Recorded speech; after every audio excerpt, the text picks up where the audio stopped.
Hari Om. How are you guys?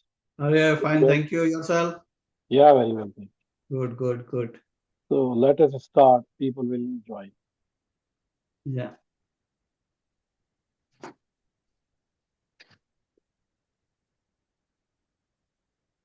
Namaste.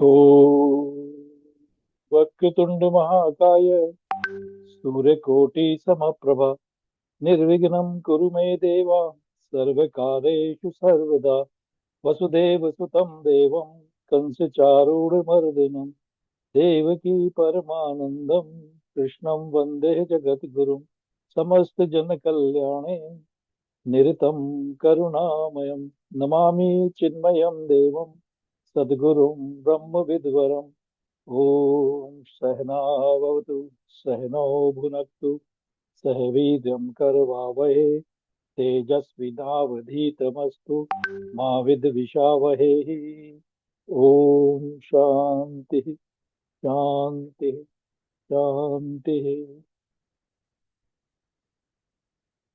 So last week we dedicated to our young fellow Dhruv, and we tried to answer some of his questions.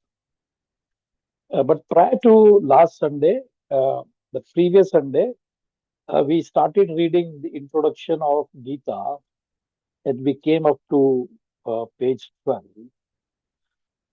up to where it was reading. The Kauravas representing the negative tendencies and the sinful motives in a mortal's bosom are born as children to the old king, Dhritarashtra, a born blind prince.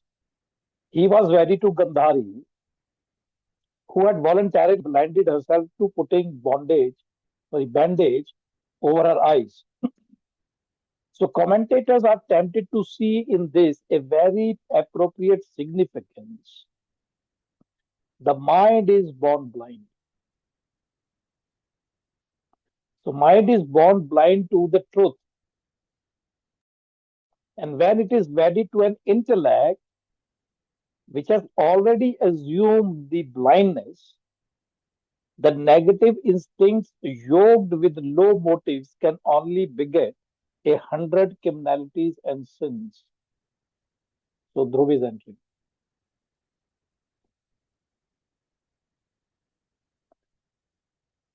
So in order to discuss this thing further, I shared with you a PowerPoint slide. Let me share it again so that it reminds you what we talked about.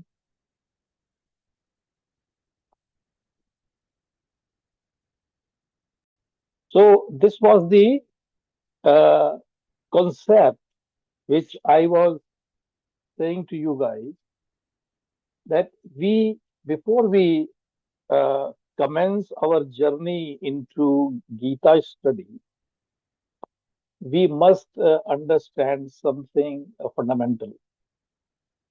Uh,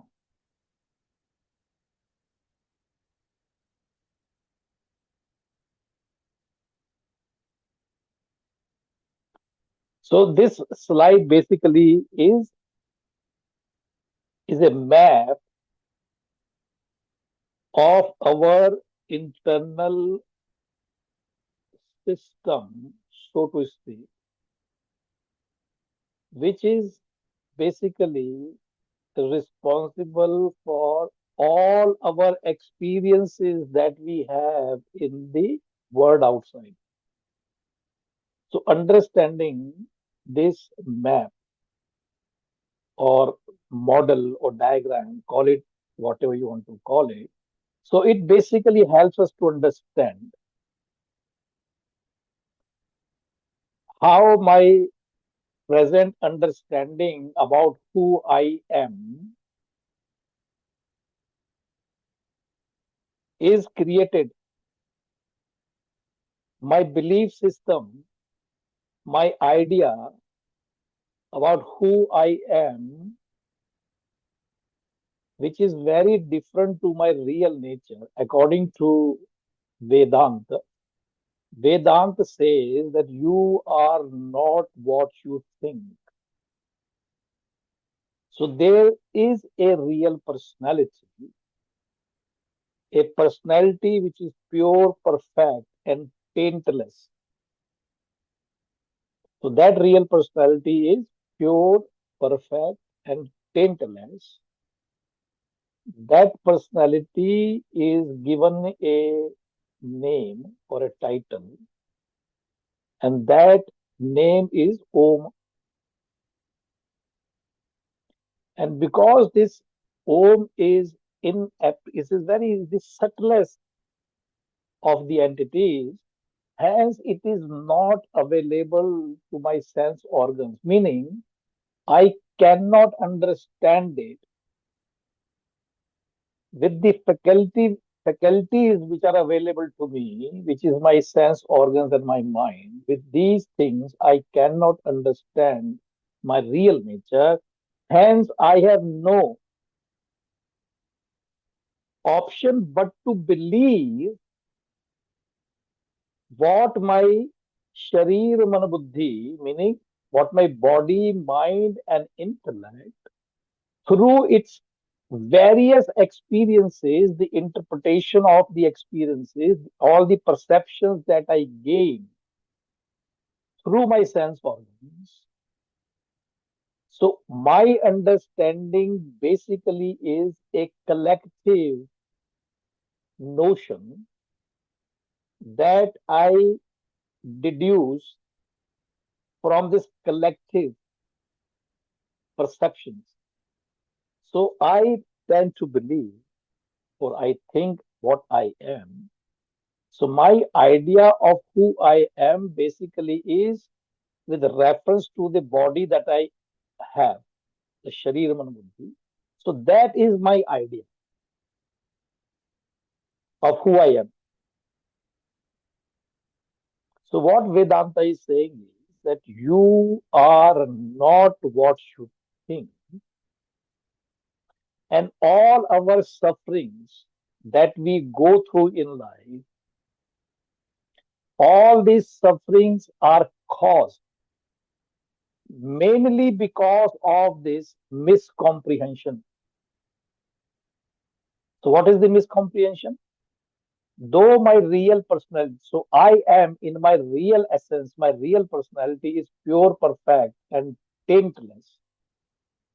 But I believe I am this limited, gross body, mind, and intellect.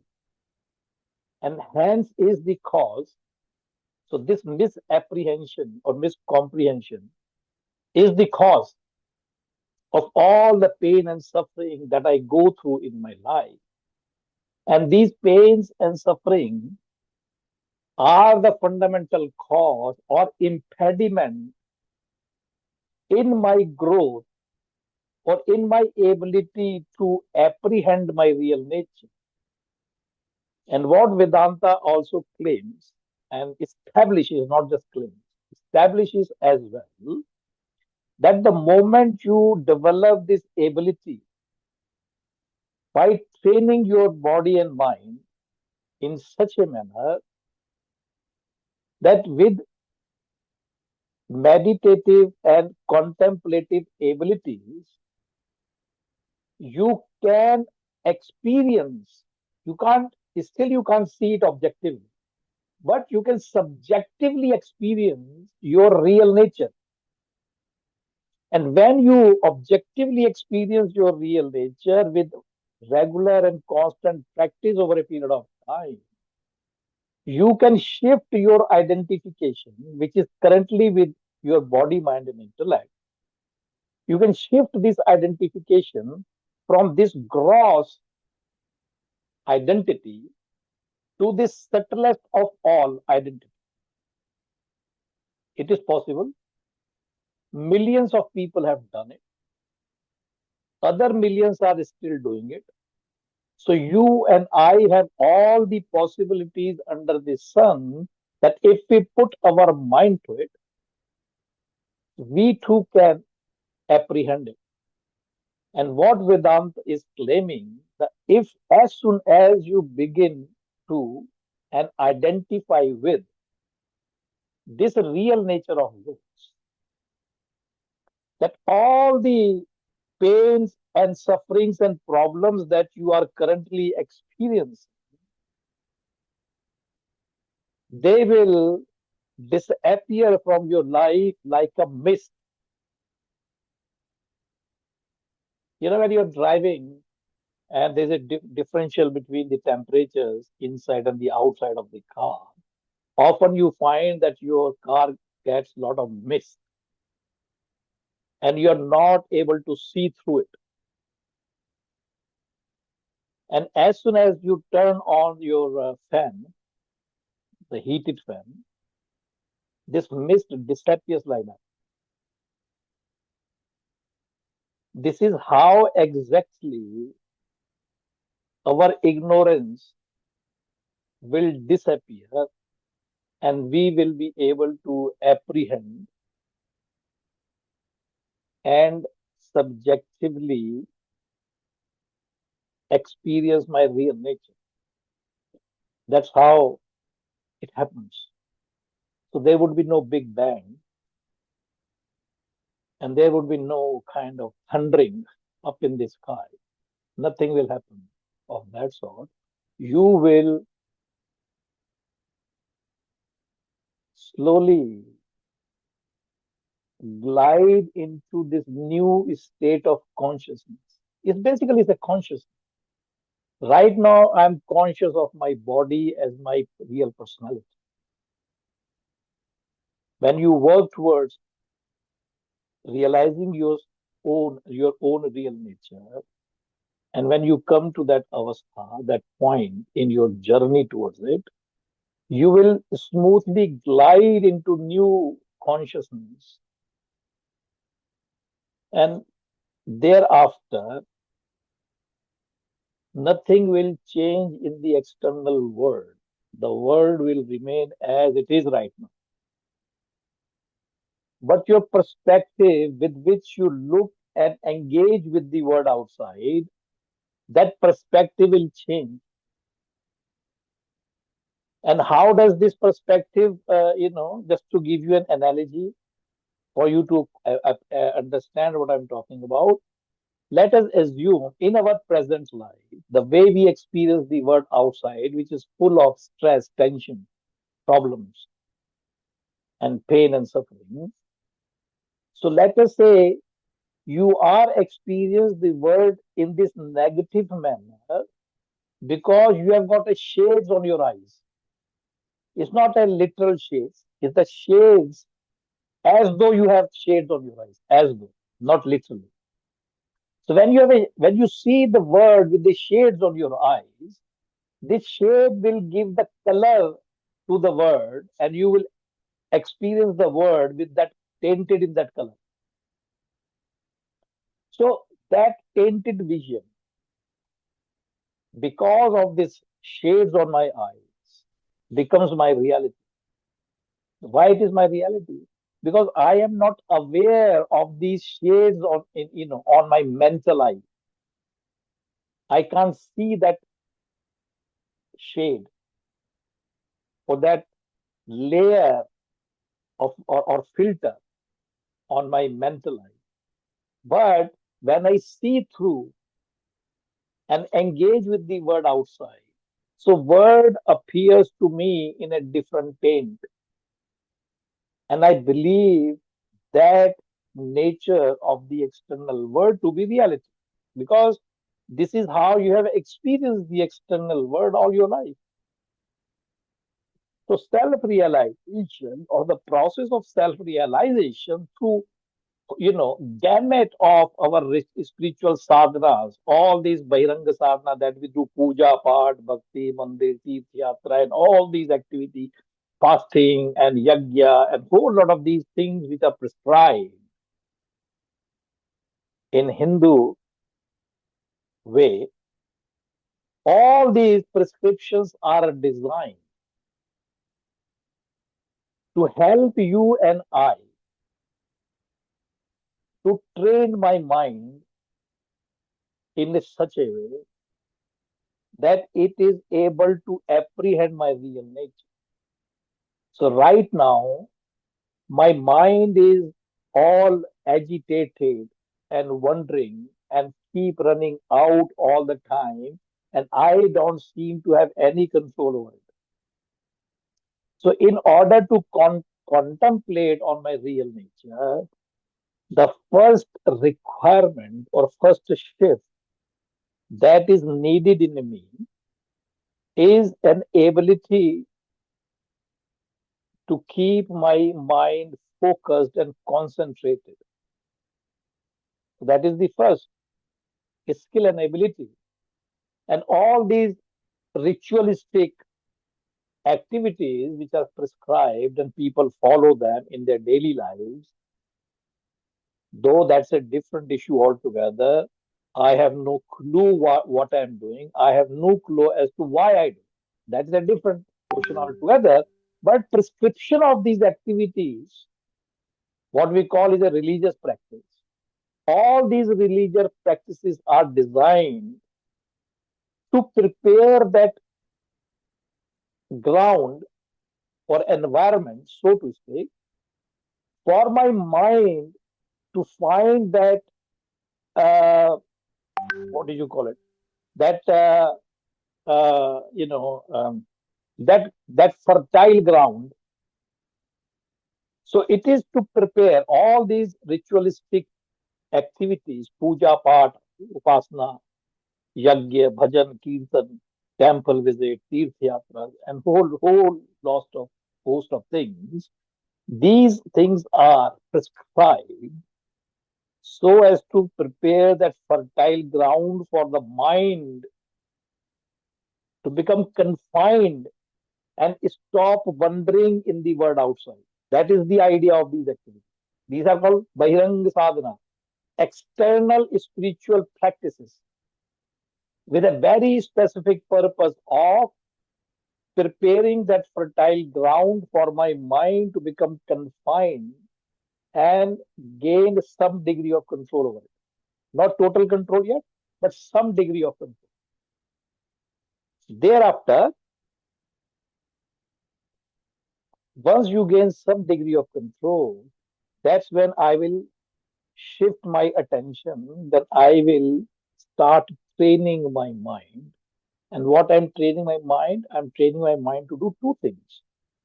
First, to gain that concentration of my mind, that is the first competency. And the second competency is to sustain this concentration over a period of time. So when I start practicing meditation or contemplate over it, so I may gain concentration, let's say for 5 minutes in the early days. Then my effort would be to, extend this concentration from 5 minutes to 10 minutes, from 10 minutes to 20 minutes, from 20 minutes to whatever, and I will keep expanding. Till such time, I develop this competency in me that I can keep my mind focused and concentrated for as long as I want. So that is the culmination of my training of mind. So once my mind is trained, then I can engage this trained mind to begin to contemplate on my real nature. And when I begin that contemplation over a period of time, you will not realize how and when you effortlessly slide into this new level of awareness or consciousness, and you will become one with your real nature. So it's not something that happens with a bang, it just happens like that. And when you know or even see, not even at the stage of self-realization, even when you have gained that concentration of mind, sustained concentration in uh, Vedic prescription or yogic prescriptions, that state of, so when you gain concentration of your mind, that avastha, that position, that level is called dharana. Dharana. Dharana means concentration of mind. When you sustain this concentration with practice, and you have sustained concentration at will, that state of competency called meditation, dhyana. And when you have that competency, where you, the meditator, and the meditated, the object of meditation and the subject of meditation becomes one and the same thing. Why? Because you are contemplating on yourself anyway. That is what our contemplation is. So what happens is, two things happen. When you gain that competency of sustained concentration, two things will happen in your life. First thing, your mind will stop wandering in the words, just like that. It will not go out without your permission. That is one thing. So you'll gain that control on your mind to the extent you almost tame it. Meaning, when you tame an animal, that animal will follow your instructions. It does what you train him or her to do. That is called taming. And mind has a tendency, whenever it is dealing with a sense object in the world outside, whether it is a word, whether it's a gesture or an object, whatever that is, your mind is attending to. As soon as it attends to anything in the world outside, it converts it into binary. So it will either define the thing or the object in negative way or in the positive. Let me repeat. This is the tendency of our mind. Either it will negatively qualify something or positively qualify. Only two things it does. Either this or that. It never does the same, twice, both things for the same thing. It will never do it. When you look at something, it will say, oh, that is excellent, that is great. Or it will say, well, what a rubbish. You don't want to go for it, do you? So it's a negative. So when there is a negative interpretation of an object, there is a desire in you to, be aversive to it, to avert it, to keep it away, push it away from you. When you have a positive connotation or definition of something, then there is a desire in you and tendency to acquire it. You become attached to that object and you want to have it. So in our life, when you think, sit down and think carefully, you will find there are only two activities that most of us are busy with. And those two activities are attachment and aversions. So when you have an object of attachment that you are keen on, when you are desirous of, your all mental energy is directed at acquiring it. So, until such time you acquire it, your mind remains in the state of agitation at all times. And whenever you anticipate any danger or a problem or a barrier in your path to acquire this object, you will find that there's an anger and frustration rising up in your bosom. Agitation, frustration, depression, all these negative emotions will come up. And same thing is working for aversive activities that you're trying to avoid or push something away from you. So all your my activities, mental activities are directed at avoiding it. And whenever you experience any barrier, problem, impediment, or difficulty in avoiding this painful thing, this anger, frustration, all these negative emotions will erupt in you. And when you are successful in your attempt to acquire what you want or avoid what you want, you will get positive emotions erupting in you and you feel happy and joyful. So this is what happens all the time, every day in our life. That's exactly what is happening. So whether you are getting negative emotions erupting in you or positive emotions erupting in you, in both these cases, your mind is constantly agitated, either with excitement or with pain. So your mind is constantly agitated and you cannot experience peace of mind. And this is what is happening to us on a daily basis, every minute of our life. And so this is what we are grappling with. And this is what constitute all our experiences. So intensity of these experiences will define intensity and the quality of these experiences will define whether you are living a life of hell or you are experiencing life as though in heaven. So Swarg and Nark are created by me alone. I am creating my Swarg and my Nark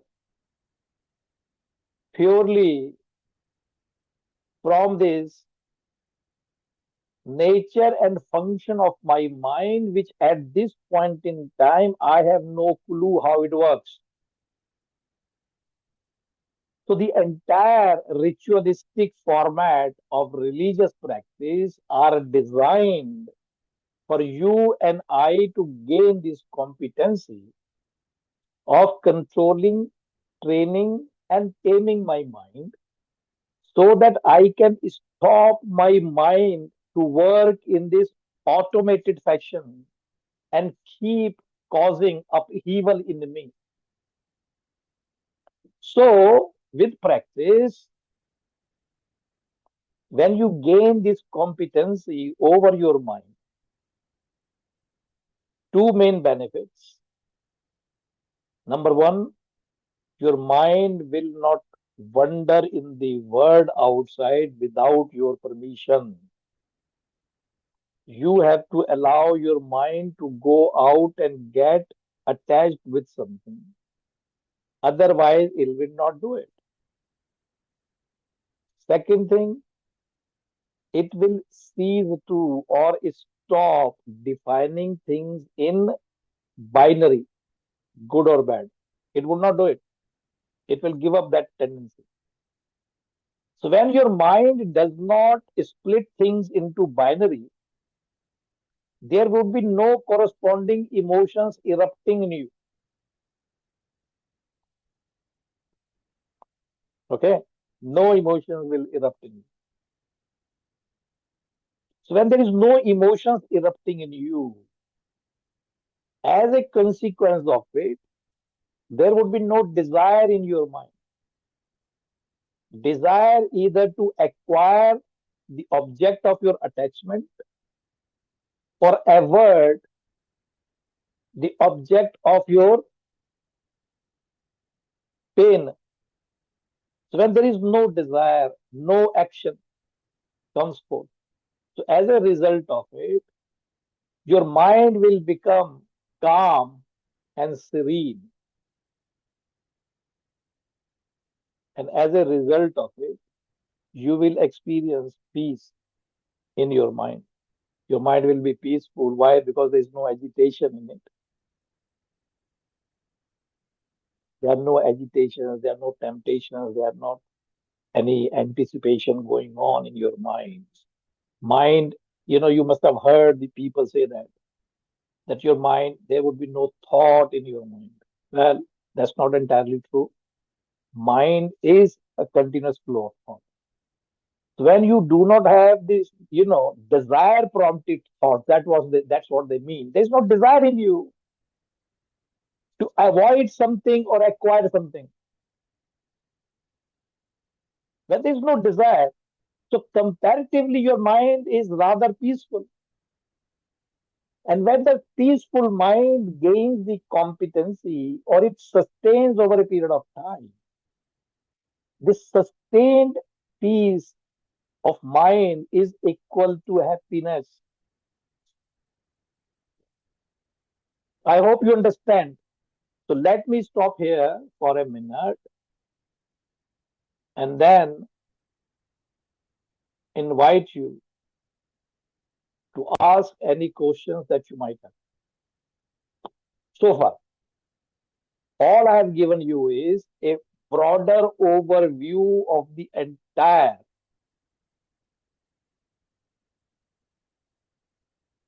how should I say, what is it? That all this religious facade that you see in your life. I don't know whether facade is a respectful word or not, but you know what I'm trying to say. Because as young people, you see that people are doing all this religious activity which does not make any sense to you. You can't ask anybody, even if you ask anybody, they don't give you any answers. And whatever answers they may give, it does not, settle in your mind. You say, bloody hell, what is the logic in it? So we get confused. And because we don't see any sense in it, and we are so intelligent that we throw the baby with the bathwater. We completely reject the entire religion with it.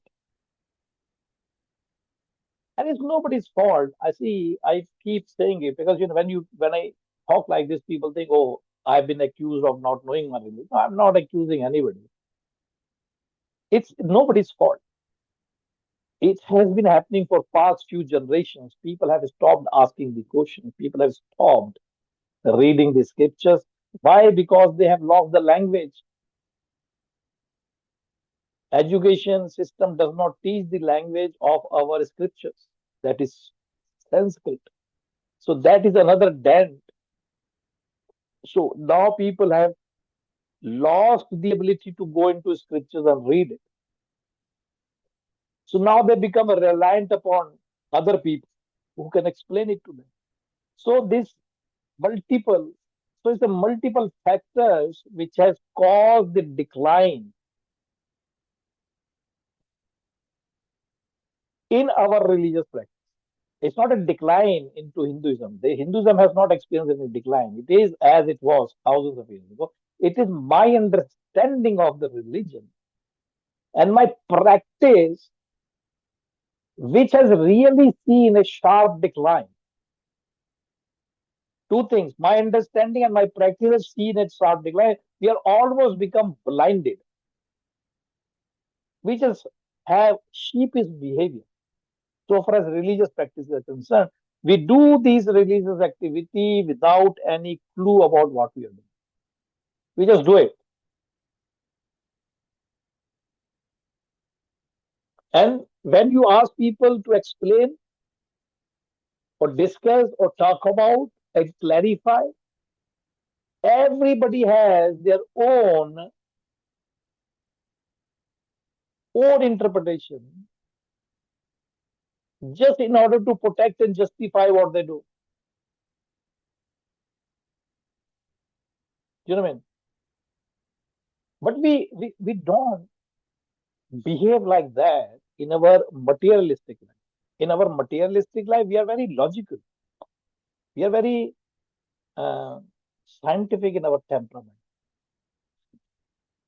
We see and evaluate each and every little thing, whether we are spending 5 pence on something, we want to, make sure it is proper, it is right, it is correct, I'm not going to lose out, blah, blah, blah. We'll ask 10,000 questions about it before we partake with 5 penny.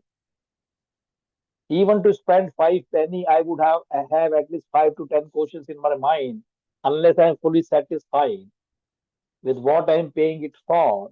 I will not partake with it. Isn't it? Think about it.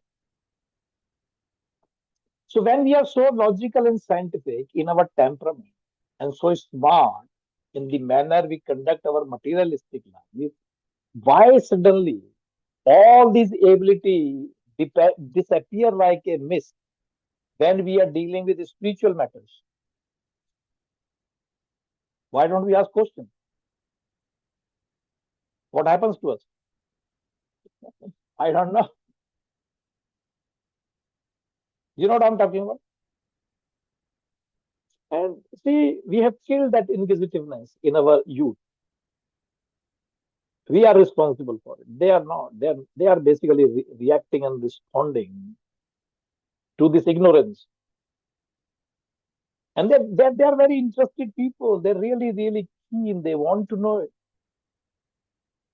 But we have lost our ability to explain, either through my practice or through my understanding and knowledge. I don't have it. So I think that makes it very important that we must develop some degree of knowledge. Because all I'm saying is all these ritualistic practices that we reject, this is all rubbish, these are bloody, what is the point? What are you doing it? Why are you singing and disturbing your neighbors?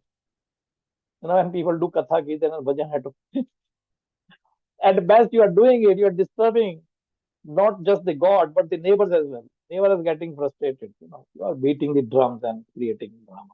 But anyway, point I'm making is these are all very logical, very scientific activities, and they are a term that I use in my writing. I call it, they are psycho-spiritual techniques. The psycho-spiritual techniques to train my mind. I trained my mind, which is otherwise wandering out of my control. So I want to bring my mind in my control and want to stop it wandering in the word out. So these are all psycho-spiritual techniques. Someday, when we are talking about it, we can pick up one activity and I can talk about how each activity is designed to, infuse that discipline in my mind. How does it infuse that discipline in my mind? How does it help me to become internally focused and start reflecting about myself and think over it and develop some of those, textures and temperaments that are desired for mind, which is which can be engaged and employed in contemplative activities. So they are each one of them. For example, like you see the people around you, your family, your relatives, your friends, colleagues in Hindu community. You may hear them, especially on some special occasion, all these people are fasting, or I'm fasting today. Have you heard of it? You know, people are fasting. Today is my fasting, Ekadashi fast, or this fast, or that fast. And generally, you know, what you see, idea of fasting is not to eat food. It's a conscious decision. It's not a deprivation. It's not a pressure. It's not a compulsion. It's like any other vow that you take in life. Until I clear my final exams, all these social engagements, cinema, TV, and going out, pubbing, and all that stuff is going to be on the back burner. I've taken a vow, study, study, revision, revision, and that's it. Until I pass exam, I'm not going to entertain or give myself any time for all these social activities. So that's a vrat, that's a vow. So in the same way, in our scriptures, particularly Ashtanga Yoga, Patanjali's Ashtanga Yoga, he recommends fasting as an activity. Why fasting? So you take a vow that I'm not going to eat any food for next 24 hours. So now your job is to go through and make sure that you withstand your vow. So no matter how much your sense organs, your mind is tempting you, and your nose is bringing smell of tasty and beautiful food all the time in your nose, but you are withstanding that temptation created by your nose, and you are not letting your resolve be defeated by these senses. So you withstand and practice. So no matter how hungry I might feel, no matter my intestines are entangled with each other and got so many knots in it, let it be. I am not going to eat. No matter how weak I may feel, no matter how sleepy I may feel, but despite all those challenges, I am going to withstand and fulfill my vow for next 24 hours. So that is what are you learning here?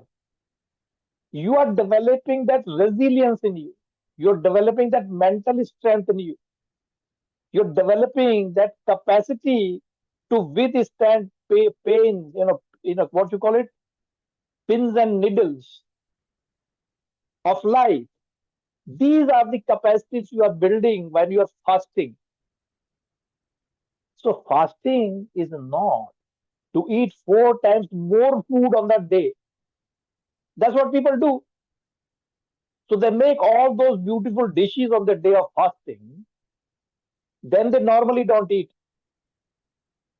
So for example, if I quantify, if people eat, let's say, 100 gram food on a normal day,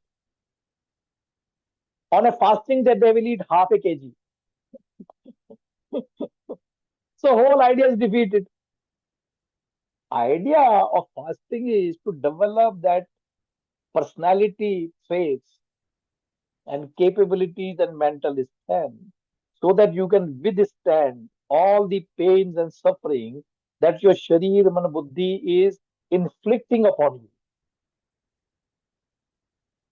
So you take that sankalp meaning vow, and then you stand by it, you withstand it, and let your sharir, body, mind, and intellect put pressure on you. But you do not shake or fall from your resolve. That is the idea of fasting. And now think about it, how scientific and beautiful prescription that is. And what we have reduced it to? An animalistic behavior. It's an animalistic behavior. That's what animals do. Wherever they say food, they start eating it. That's animal do. Humans don't do it. Humans have got an intellect, isn't it? Think about it. Humans have got an intellect. Intellect is an ability to decide what is good and what is not.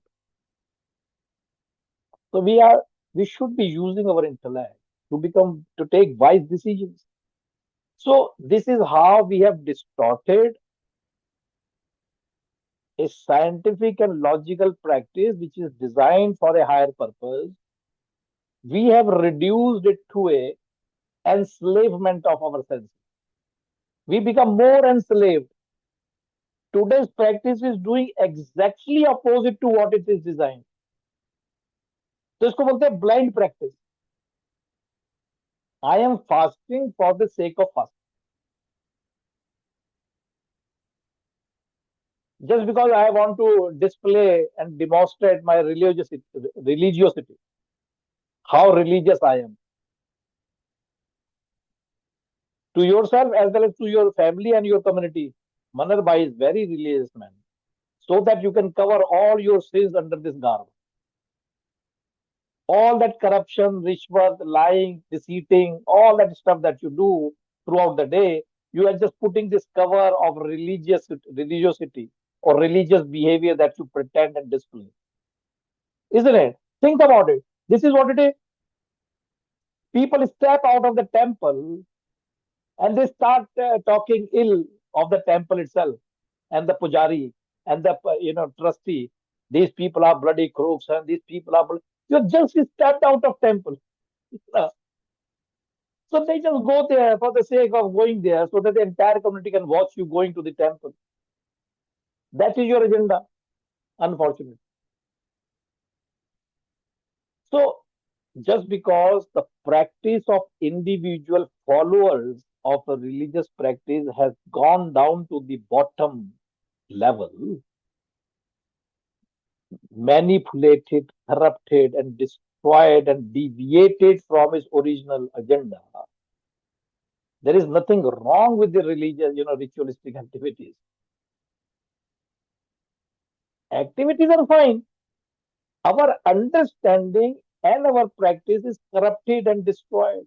So for that, we should not talk ill of the science itself. If a doctor, because of his negligence, ends up killing a patient, let us say, so would you discard the entire medical science? I wouldn't. Why would I? It's not intelligent. Just by a practice or, a bad practice or ill practice or inappropriate practice of the practitioner, why would I reject the entire science? I don't reject entire. I know. I mean, every day you get the news. So and so died because of the negligence of hospital. So and so died because of the, wrong medication. So and so dies because of, I don't know, surgical. You get these news every day, isn't it? So do we discard the entire medical science? Oh, this is bloody rubbish. Medical science is useless. We don't say that, do we? So if we don't say that, why are we doing it with our Hindu practice? Why we are rejecting? Why we are, just because somebody else is not practicing properly, I have excluded myself and I have denied myself a life inducing medicine. This is how it is. A life-inducing medicine. This wisdom, this knowledge contained into this text is to induce that permanent happiness in you. Happiness for which you don't have to do anything, you don't have to become anything, and you don't have to acquire anything. That is the deal. Think about it, what I just said. For small happiness and pleasures, how much effort we have to do chasing after my boyfriend or girlfriend all day just to see a smile on their face. How much hard work it is to bring that smile on your boyfriend and girlfriend's face, or wife's face, or husband's face. And when they smile, how happy you are. And that happiness is fleeting and temporary. The moment the smile disappears from the face of your lover, your happiness disappears as well. Man, think about it. We are educating ourselves 25 years, constantly, consistently. Why? Because I am going to get a job, and then I will earn money. Then I will buy a house or a car and marry to a beautiful person. And then I will develop, my capacities and my capabilities so that I can earn more and more money and I become rich one day. And when you become rich and have all that you desired, then you will be happy. Isn't it? Think about it. And probably you are happy when you have accumulated a lot of money in your bank account, you have bought few biscuits of gold, and you have got all these latest BYD, Teslas, and what have you in front of your house. You are happy. But the moment somebody hits on your car, you are unhappy.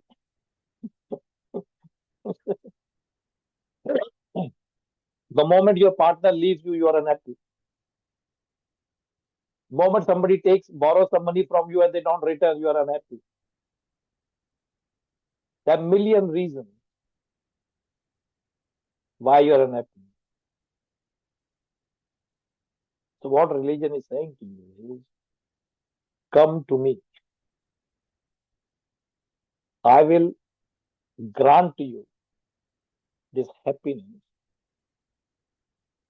which is permanent and everlasting happiness, for which you don't have to do anything. It will be yours forever. Whether you are a poor person or whether you are a rich person, doesn't matter. Whether you're divorced or you're married 10 times, doesn't matter. Whether you have lot of money in your bank account or no money at all. Irrespective of all these conditions, you will be happy forever. That is what is being promised. And we are so intelligent that we are chasing after material life relentlessly, sweating all the way, doing this, that, and the other. Chasing after what? Temporary, fleeting glimpse of happiness.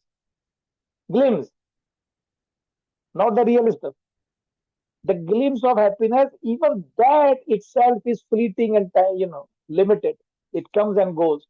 For that, we are willing to put lot of effort in throughout our life. We started with a school, admission in nursery. We went to primary school. Then we went to secondary, senior secondary, university if you are lucky, master degree if you are so keen. And some people still not satisfied, they go to do MPhils and PhDs. And then they come out becoming capable of earning money. And with this capability, they think they can conquer the world. Some do, but then just remain mediocre and limited in their capacity. And once I'm saying, let us say you have acquired everything that you desired, even all that, the most comfortable life can only capable of giving you the temporary and fleeting glimpse of happiness. We call it joy or pleasure, isn't it? Should that be a good enough reason to put 5% of the effort that we have put in our material life? Only 5%. You don't need too much of time in this one. This this kind of a pure gold that is being promised, we don't have 5% of the time. But the fake, we are willing to devote everything that we have. This is how intelligent we have become. Think about it.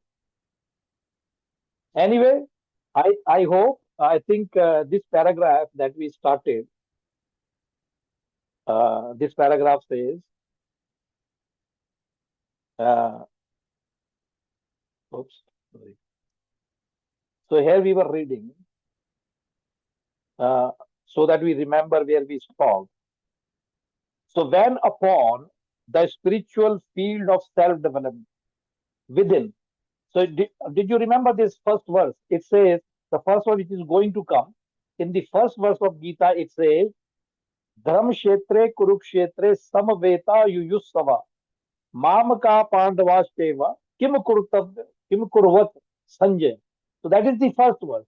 So with reference to it, Gurudev is explaining that when upon a spiritual field of self-development, mark the word, spiritual field of self-development is called Dhamma Kshetra. That is the religious spiritual field.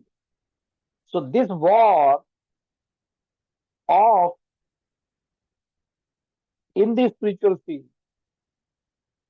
the lower instincts and the higher ideals array themselves to fight together. My negative tendencies in the spiritual literature, these negative tendencies in me is called vasanas. So negative tendencies and positive tendencies are arrayed to fight.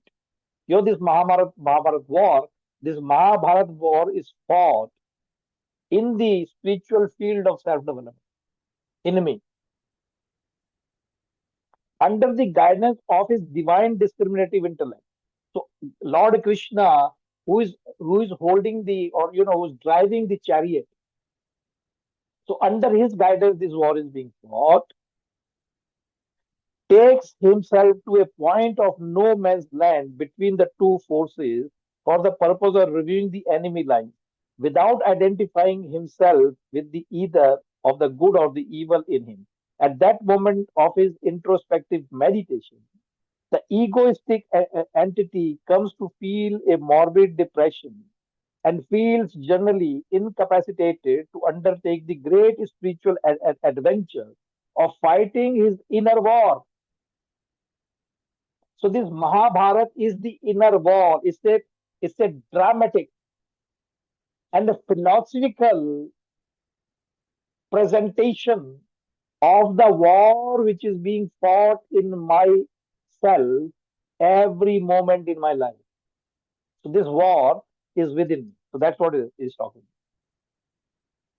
To undertake great spiritual adventure of fighting his inner war with any hope of victory. The peculiar mental condition of a seeker is beautifully represented in the vivid picture of Arjuna. So this Arjun, so we will continue and talk about it when we start reading the first verse onward. And Manabai, do you have this copy? You have. When is Hina's birthday? Unmute yourself.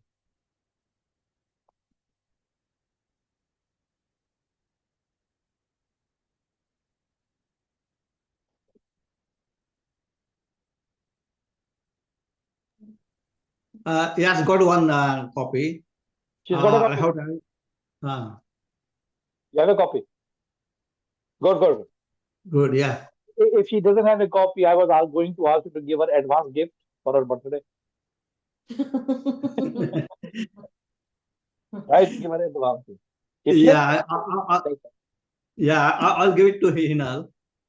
And I'll probably buy the another one. yeah, because I think you, Hina, you live in London, aren't you?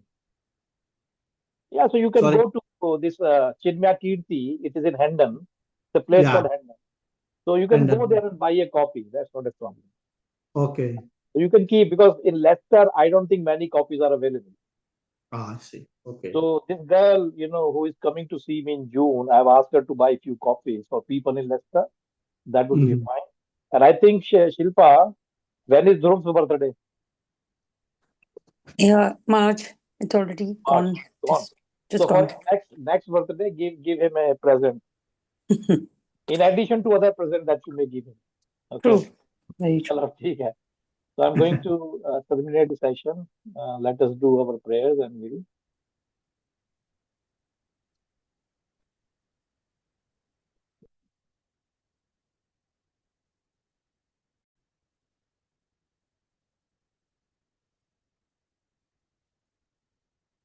Okay.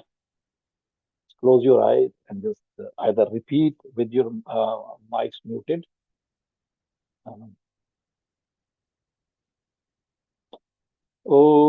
Om Krishnaya Vasudevaya Hare Paramatmane Pranata Kleshanashaya Govindaya Namo Namaha Shri Krishna Govind Hare Murari He Nath Narayan Vasudeva He Nath Narayan Vasudeva He Nath Narayan Vasudeva Om Purnamada Purnamidam Purnat Purnamudachyate Purnasya Purnamadaya Purnameva Vashishyate Om Shanti Shanti Shanti Hari Om Shri Gurubhyo Namah Hari Om.